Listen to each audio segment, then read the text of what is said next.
Kalau semangat sungguh-sungguh, jadi semangat dan sungguh-sungguh, dan hilang kelelahan. Di hadapan kita sebuah karya tulis Muhammad bin Muhammad Abu Hamid Hujjatul Islam Al-Ghazali. Jadi yang kita baca ini, melihat namanya saja sakral. Beliau namanya Muhammad, ayahnya namanya Muhammad, kakeknya namanya Muhammad. Masya Allah. Ada orang kok nyampe namanya Muhammad, itu kalau tidak terpilih dan tidak mendapatkan anugerah dari Allah, nggak mungkin itu, nggak mungkin. Pasti dia akan memberi nama yang keren, memberi nama yang moderat, tidak mau mengikuti nama baginda Muhammad sallallahu alaihi wasallam. Ini Imam Ghazali luar biasa. Kalau kita tengok di sejarahnya Imam Ghazali, Masya Allah, malu kita. Rasa-rasanya malu. Karena tidak seamput-amputi. Apa itu kesungguhan kita ini, Masya Allah. Imam Ghazali ini putra seseorang yang biasa. Abahnya itu biasa, orang awam biasa. Cuma abahnya Imam Ghazali yang namanya Muhammad itu, beliau ini takdimnya sama ulama luar biasa. Hormatnya sama ulama luar biasa. Beliau tidak pernah berghibah kepada ulama. Beliau sering berkhidmah kepada ulama. Sepanjang hidupnya, kalau melihat ulama, melihat kiai itu takdim. Makanya kalau kita ini pengen putra-putra kita ini jadi ulama, syarat sahnya anak kita jadi ulama pertama kali adalah mahabbah dengan para ulama. Selama kamu benci dengan para kiai, udah, jangan hadapkan. Walaupun kamu pernah didolimi sama seorang kiai. Kamu pernah didolimi sama seorang kiai, lalu kamu benci kepada seorang kiai, udah, jangan hadapkan. Ayah saya ini seorang kiai, tapi ya kiai awam biasa, kiai desa. Tapi beliau itu takdimnya luar biasa sama ulama. Bahkan beliau ini kalau ketamunan habaib, ketamunan kiai, beliau ini kalau menyediakan minuman, ini antara orang awam sama kiai itu dibedakan. Apalagi yang datang habaib. Takdim bener. Jadi semisal membuatkan teh, orang awam dibuatkan teh pakai gelas kecil biasa. Ini habaibnya atau kiainya dibuatkan gelasnya gelas besar. Dan dibuatkan apa itu zaman dulu itu kopi yang diberi roti. Kopi tapi dalamnya diberi roti. Takdim. Makanya jangan heran seumpamanya putranya ayah saya itu alim-alim semua. Kakak saya Kang Hafid alim dan beliau menjadi kiai di Kalimantan. Kemudian saya punya adik Mustamir luar biasa, istiqomahnya luar biasa, pemecah rekor itu. Jamaah pemecah rekor di desa ini, Ustaz Amir. Ngandani dewe, ujian dewe, ngomati dewe, ngimami dewe, makmumi dewe, wiridan dewe, kultum dewe. Luar biasa. Sulit cari orang seperti itu, sulit. Punya adik namanya Khosiin, luar biasa alim dia. Beliau ada di Jakarta, jadi guru di sana. Jadi kalau kamu pengen anak cucu kamu ini menjadi seorang ulama, pertama kali mahabbahnya dengan kiai tenanan. Sampeyan nipu aja. Teruskan oleh kamu benci dengan ulama. Walaupun Anda itu seorang kiai, walaupun Anda itu seorang ulama, selama Anda punya kebencian dengan seorang kiai, gak ngarah. Di majelis saya nggak pengen menguak contoh-contoh mereka nggak perlu. Sebab forum kita ini forum untuk penyucian diri, untuk meneliti diri sendiri, untuk muhasabah diri sendiri, tidak perlu meneliti orang lain. Karena ilmu yang kita sampaikan ini ilmu untuk muhasabah diri, untuk meneliti diri sendiri. Makanya jangan heran kalau Imam Ghazali luar biasa. Saya meneliti beberapa kiai yang benci dengan kiai lain. Jadi antar kiai bermungsuhan. Pada akhirnya putra-putra beliau tidak ada yang jadi ulama. Bahkan beliau-beliau yang benci dengan kiai, rata-rata beliau-beliau menyekolahkan anaknya, sampai pada akhirnya anaknya tidak alim, lalu pondok pesantrennya tidak bisa dipegang oleh anak-anaknya. Naudzubillah.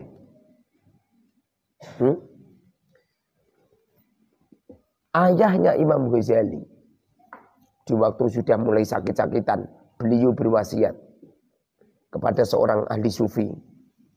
Berwasiat, apabila aku mati, tolong rawat anak saya, didik anak saya. Saya punya harta sedikit, gunakan untuk merawat anak saya. Dilalah kersane Allah, abahnya Imam Ghazali wafat. Di saat itu Imam Ghazali masih kecil-kecil.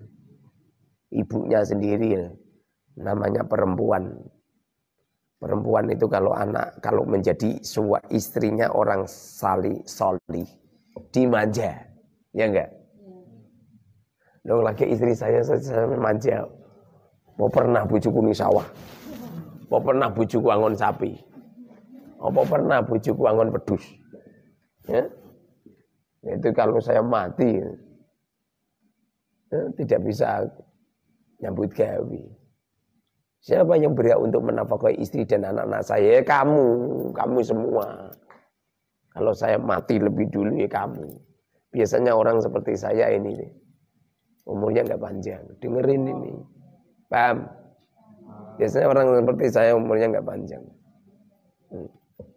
Jadi dilihatlah kersane Allah, ayahnya Imam Ghazali wafat, sedangkan Imam Ghazali dan adiknya namanya Ahmad masih kecil.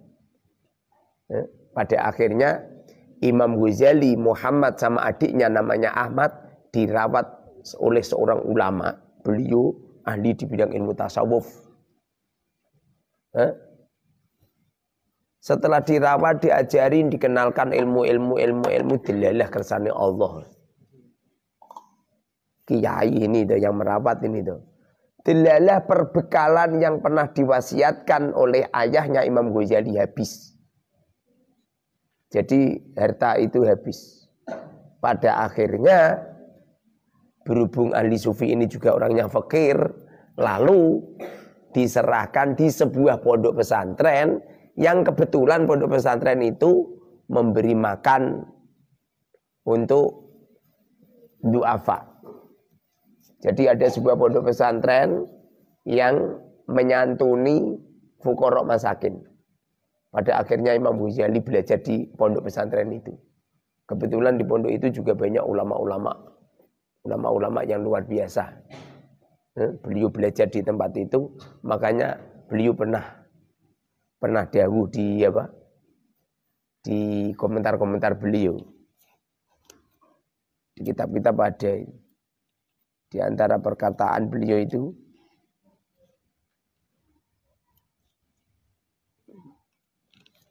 yang artinya itu tolabnal ilma. Saya itu menuntut ilmu. Pertama kali menuntut ilmu itu dalam rangka golek mangan. Jadi saya nuntut ilmu itu dulu itu tadinya itu tidak karena apa? Tidak karena mencari ikhlas karena Allah, itu tidak. Saya nuntut ilmu itu karena ligoirillah. bukan karena Allah, karena golek mangan. Pada akhirnya ilmu setelah saya pelajari mengarahkan aku untuk mencari ridhonya Allah. Ini bukti bahwasanya mencari ilmu itu jangan menunggu ikhlas. Kapan ikhlas kamu? Nuntut ilmu kok nunggu ikhlas? Memang nuntut ilmu itu harus dipaksa semacam ini. Harus dipaksa semacam ini. Yang sampeyan nuntut ilmu kadang-kadang melihat live saya, ambek glangsur, ambek turu, tidak sopan. Bagaimana akan mendapatkan keberkahan ilmu? Kalau panjenengan semua pengen mendapatkan ilmu, caranya ya caranya dengan akhlak yang mulia, pakaian yang rapi, yang bagus, ya, pakai busana yang bagus. Kalau punya imamah, pakai imamah, pakai serban, menghadap ke kiblat dalam keadaan suci. Menghadap ke kiblat dalam keadaan suci, mendengarkan sambil memaknani. Insya Allah sedikit demi sedikit. Kalau cerita tentang Imam Ghazali banyak sekali. Nanti saya akan cerita tentang keberadaan beliau sedikit demi sedikit. Yang pasti Imam Ghazali itu termasuk ulama kontemporer di zaman itu. Sebagian ulama mengatakan beliau adalah mujaddid, ulama pembaharu yang otaknya yang luar biasa. Karya-karya tulis beliau ini 300 lebih. Yang sampean kan nulis judul itu bingung ya mana. Ini beliau itu karya tulisnya ini banyak, 300 lebih. Yang paling besar itu Ihya Ulumuddin. Ihya Ulumuddin ini ditulis ini selama 10 tahun. 10 tahun itu hafalan. Gak kaya sampean. Karya tulismu oleh mengepek. Bukan hafal. Oleh jiplak-jiplak, oleh nyolong-nyolong ngalor ngidul. Nyolong-nyolong karya tulis ulama lain lalu buat tulisi liseh, sah-seh. Imam Ghazali itu berkelahiran pada tahun sekitar 450 Hijriah. Berarti sekitar 1000 tahun yang lalu beliau lahir. Beliau wafat sekitar tahun 505. Berarti umur beliau berapa coba?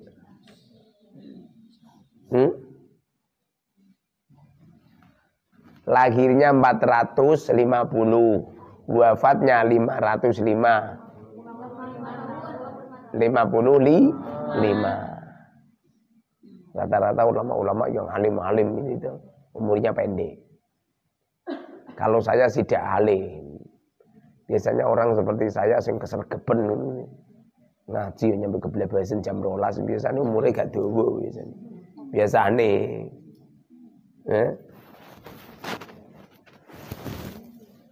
Ustaz ngomongnya sudah seperti itu sudah dari kemarin-kemarin tapi udah mati-mati. Kamu itu sebaik-baik orang ini sebagaimana yang pernah ditanyakan oleh Rasulullah kepada Sayyidina Umar. Wahai Umar, bagaimana kabar pagimu ini? Sayyidina Umar mengatakan, ya Rasulullah, saya kalau masuk di pagi hari tidak pernah berangan-angan sore hari. Kalau saya ada di sore hari tidak pernah berangan-angan di pagi hari. Jadi orang itu kalau bisa itu jangan berangan-angan besok. Hari ini adalah hari terakhir. Setelah ini kita mati bareng gitu. Sungguh mereka-mereka yang berangan-angan besok masih hidup, apalagi mereka-mereka yang ngumpulin harta untuk hari besok, sesungguhnya orang itu adalah orang yang merugi. Katakan bahwasanya hari ini adalah hari terakhir. Kalau hari ini adalah hari terakhir, maka mripatmu lebih bentar. Yang jadikan kamu ngantuk itu gara-gara apa juga? Merasa besok-besok masih hidup. Jadi Imam Ghazali itu umurnya 55. Konon cerita di waktu beliau hampir wafat. Beliau diberitahu oleh Allah Subhanahu wa taala akan kematiannya. Akan kematiannya. Di waktu beliau pengen wafat, beliau nyuruh sama adiknya, sama adiknya untuk mengkafani. Jadi di pagi hari beliau kan sholat subuh dulu. Jadi beliau mandi dulu, setelah mandi sholat subuh, setelah subuh beliau menyuruh kepada adiknya Ahmad untuk menyiapkan kain kafan. Di waktu itu beliau setelah apa? Setelah sholat, kemudian beliau tidur, miring kanan, kemudian meletakkan kain di organ tubuhnya, nyuruh. Pada akhirnya di pagi hari beliau wafat dalam keadaan husnul khatimah. Orang itu kalau sholih, tahu kehidupannya, nanti bagaimana itu ngerti. Kenapa kamu nggak tahu nanti bagaimana? Karena mata hati kamu yang buta. Ini kamu mengikuti kajian saya, benar-benar istiqomah, benar-benar insya Allah keputuh teman. Ini yang kita ji ini karya tulis seorang ulama waliyun min auliyaillah. Karya tulis ini adalah karya tulis yang sudah ditasihkan Kanjeng Nabi.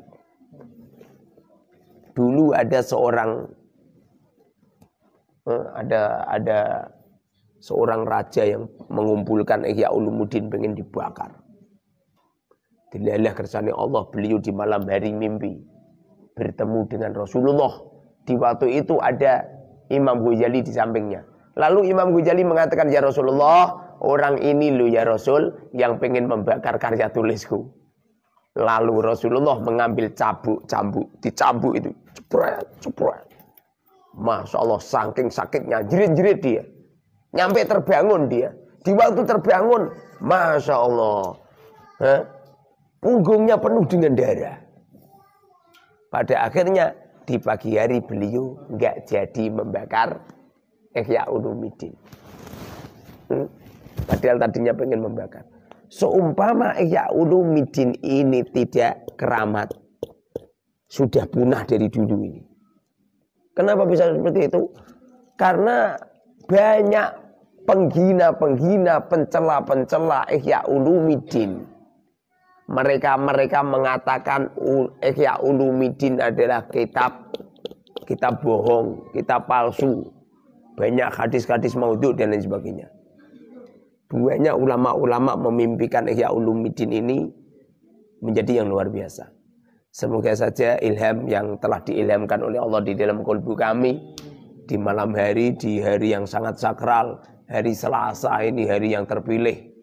Tiada seorang yang alim kecuali akan diwafatkan di hari Selasa. Semoga masuk di hari Selasa ini kita diberkahi oleh Allah Subhanahu wa taala. Di hari ritualnya para orang-orang yang ritual, di hari orang-orang yang melakukan wirid-wirid, orang-orang yang dicinta oleh Allah Subhanahu wa taala. Romo Yai Maimun nanti dawuh, orang alim itu wafat di hari Selasa. Beliau bilang gitu. Pada akhirnya beliau wafat juga di hari Selasa. Beliau wafat di hari Selasa. Semoga saja kita semua dibaikan nama Allah Subhanahu wa taala. Al-Fatihah bil qabul wa tamami kulli sul wa ila hadratin Nabiyil Mustafa Muhammadin sallallahu alaihi wasallam. Usan khassa ila hadrati Syekh Al-Alim Al-Alamah As-Sufi Al-Wara Muhammad bin Muhammad Al-Ghazali. Al-Fatihah. Alhamdulillahirabbil alamin. Iyyaka na'budu wa iyyaka nasta'in. Ihdinas siratal mustaqim. Shiratal ladzina an'amta 'alaihim. Kajian saya ini bisa panjenengan ikuti, tidak harus tepat waktu jam 12. Jadi panjenengan bisa mengikuti kajian saya nanti kapan-kapan. Di pagi hari di setel bisa, di siang hari bisa, di lain-lain hari bisa. Cuma mungkin kajian saya tidak seperti kajian-kajian yang lain. Saya membaca kitab ini akan lebih hati-hati dan saya menerangkan pun hati-hati pula. Sehingga tidak seperti kajian-kajian yang lain. Dan kami semoga saja barokah kita membaca Ihya Ulumuddin. Allah senantiasa menghidupkan ilmu agama di dalam kalbu kita. Sebagaimana yang dikatakan oleh Rasulullah SAW. Rasulullah bersabda, "May yuridillahu bi khairan yufaqihu fiddin." Barang siapa yang Allah menghendaki orang itu dikehendaki menjadi orang yang baik, yufaqihu fiddin, maka orang itu akan dipahamkan ilmu agama. Bila Allah itu mencintai kepada kamu semua dan kamu dijadikan oleh Allah menjadi orang yang baik, yufaqihu fiddin, akan dipahamkan ilmu agama. Tapi kalau Allah sedang murka kepada seseorang dan Allah tidak begitu senang dengan seseorang, maka orang itu tidak dipahamkan ilmu agama. Aku wasiatkan kamu semua, pelajari ilmu agama ini dengan baik, lalu sebarlah. Sebarlah. Jangan menunggu kamu nanti kalau sudah boyong, salah. Jangan menunggu besok-besok salah. Saat ini harus disebar. Saya menggunakan media sosial ini dalam rangka untuk penyebaran ilmu agama. Sehingga orang yang memahami ilmu agama itu tidak harus datang di Al-Mubarak. Mereka-mereka yang memahami ilmu agama ini bisa dengan mengikuti kajian live saya. Atau mungkin mereka tidak harus jam-jam segini. Karena jam-jam ini seperti ini jam-jam istirahat. Panjangan-panjangan juga pengen bekerja. Bisa panjangan mengikuti kajian saya nanti pagi. Baru disetar. Atau mungkin pas istirahat. Ini keramatnya media sosial. Kalau saya berani mengatakan wujudnya HP, wujudnya internet, wujudnya Google, wujudnya Facebook, wujudnya YouTube, wujudnya Twitter, wujudnya TikTok dan lain sebagainya, itu bagian daripada rahmatan lil alamin. Kasih sayangnya Allah Subhanahu wa taala kepada kita semua, kepada semesta alam. Ini akan baik dan jeleknya tergantung kita. Di sini musannif memulai karya tulisnya dengan Bismillahirrahmanirrahim. Karena tidak ada sebuah karya tulis yang tidak dimulai dengan Bismillahirrahmanirrahim. Kecuali karya tulis itu ajdam. Dicabut keberkahannya. Kenapa di Arba'in tidak ada Bismillah? Ada. Di mana Ustaz? Saya letakkan di gurunya. Jadi yang ngajar Arba'in biar baca Bismillahirrahmanirrahim. Arba'in saya itu tidak ada bismillahnya, memang kami sengaja. Karena itu pelajarannya untuk anak-anak kecil dan anak-anak kecil itu sering mentelantarkan kitab. Kadang disubek-subek, kadang dibuang di tong sampah, sehingga tidak kualat dengan bismillah itu. Memang kami sengaja. Makanya contohnya sering saya pakai bismillah. Pasti saya kalau ngajar Arba'in pasti contohnya bismillah. Memang kesakralan Arba'in itu ya bismillah itu. Bahkan urutannya pakai bismillah. Di sini Imam Ghazali menulis pakai Bismillahirrahmanirrahim. Ini sengaja kami maknani dengan makna bahasa Indonesia, tidak pakai bahasa Jawa. Karena satu, santri Al-Mubarak beraneka ragam bahasa. Banyak santri-santri yang nggak paham bahasa Jawa. Nomor dua, saya kajiannya ini di dua alam. Satu di alam nyata dan di alam maya. Maya dan nyata. Di alam nyata kamu-kamu yang kami hadapin, di dunia maya yaitu teman-teman yang ada di media sosial. Wabil khusus untuk teman-teman YouTuber yang mengambil video saya, silakan saya halalkan. Siapapun Anda ngambil video saya halalkan untuk kajian Ihya Ulumuddin. Insya Allah saya baca istiqomah terus menerus nyampe khatam. Mendapatkan sanad dari saya Ihya Ulumuddin, nggak usah menunggu khatam. Cukup kamu beli Ihya Ulumuddin lewat saya. Nanti di kitab itu ada sanad saya dari guru saya, dari gurunya guru saya, terus nyampe Imam Ghazali. Apakah harus beli kitab? Enggak. Terus Ustaz datang kemari. Tapi kalau kamu nggak bisa datang kemari, cukup beli kitab Ihya Ulumuddin lewat saya. Nanti saya selipin sanad, sehingga kamu punya sanad Ihya Ulumuddin. Bismillah, panjenengan lihat aja sambil memaknani. Yang bisa menulis memaknani, yang nggak bisa menulis ya mendengarkan aja. Bismillahi dengan menyebut nama Allah Ar-Rahman yang Maha Pengasih, Ar-Rahimi lagi Maha Penyayang. Di sini musannif mengawali dengan bacaan Bismillahirrahmanirrahim.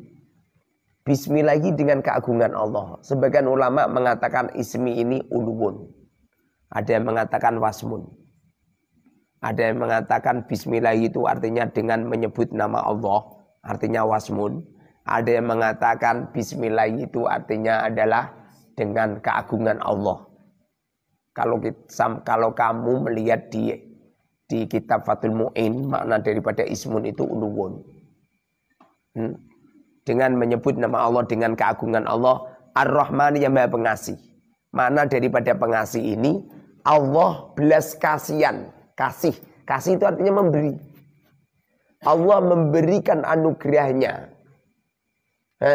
kepada siapapun tanpa pandang bulu. Orangnya taat ya diberi anugerah, orangnya maksiat ya diberi anugerah.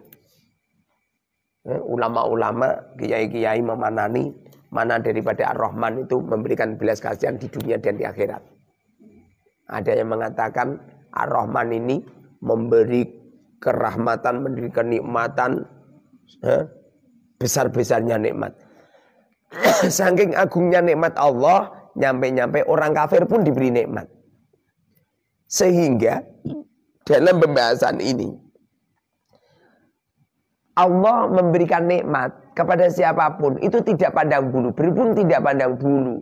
Bukan, sangat salah kalau ada orang ngomong gini, kalau kamu pengen diberi rezeki sama Allah, kamu harus sholat, kamu harus bertakwa, kamu harus tidak boleh, jangan maksiat, salah gitu.